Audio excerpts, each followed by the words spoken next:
I dag skal vi snakke om trekantshandlen. Trekantshandlen, det er en meget kendt handelsrute, som gik mellem Danmark og to af de danske kolonier.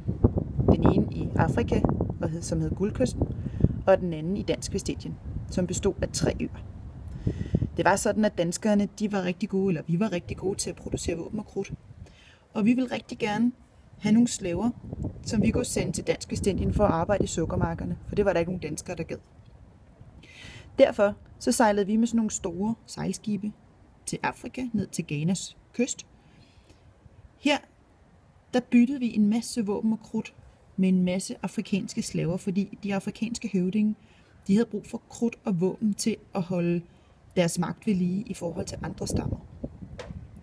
Så sejlede vi videre med slaverne, og også lidt guld, ud til Dansk Vestindien, for her skulle slaverne arbejde i sukkermarkerne. Sukkermarkerne, de hørte til de store plantager, som danske plantageejere havde, og tjente rigtig, rigtig mange penge på.